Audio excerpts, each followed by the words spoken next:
Everyone lines up at the starting line, but just after the gun fires, you notice some runners run a different path than you. They know a shortcut that you don't.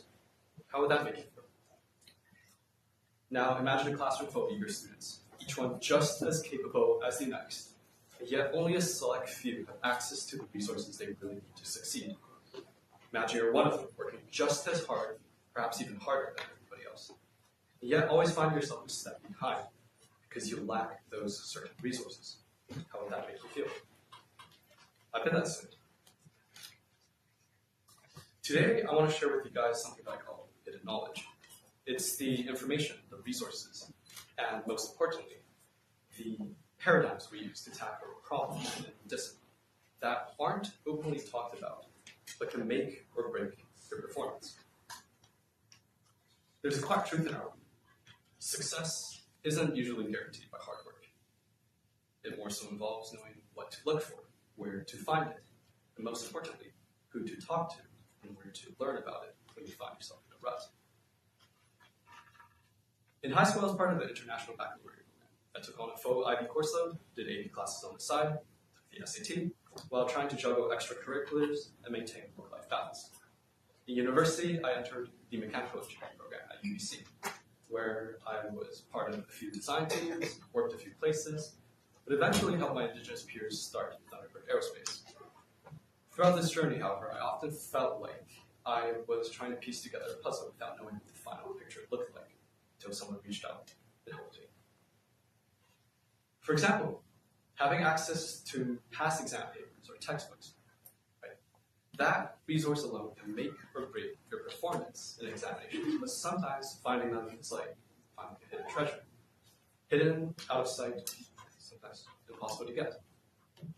Likewise, when working within engineering constraints to solve problems within the boundaries of physics, especially when working with complex models, things that require systems engineering and multidisciplinary views. Learning how to do that all on your own is quite difficult. It's not impossible to, but it'll take you a lot longer than someone who has access to the right resources, unless you have an innate ability for that. When we started Thunderbird Aerospace, we were a small group of extremely passionate and hardworking students. But getting a new team off the ground was tough. Within the span of 10 months, we had developed a solid-propellant flight vehicle capable of going supersonic. We launched it, flew it, and recovered it, along with a payload on board that could land itself back on the ground. We designed, engineered, and began manufacturing our liquid bipropellant systems for our next rocket.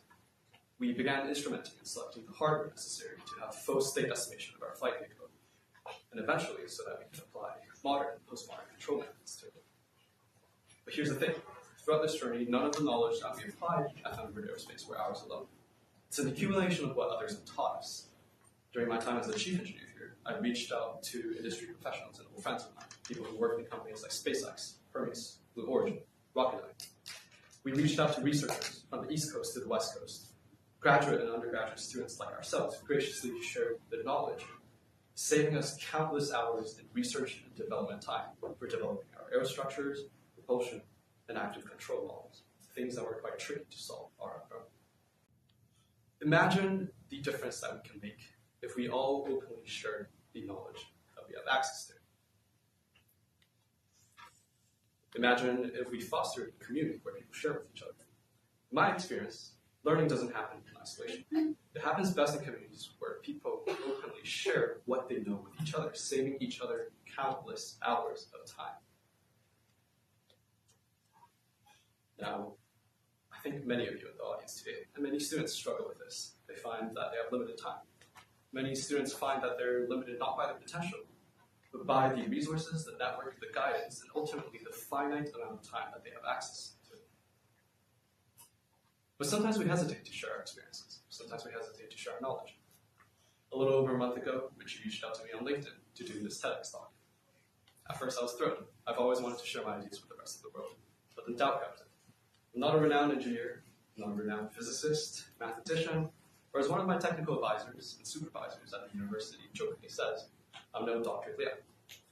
But then I thought again, maybe I don't need to be any of those things to share something valuable with the world.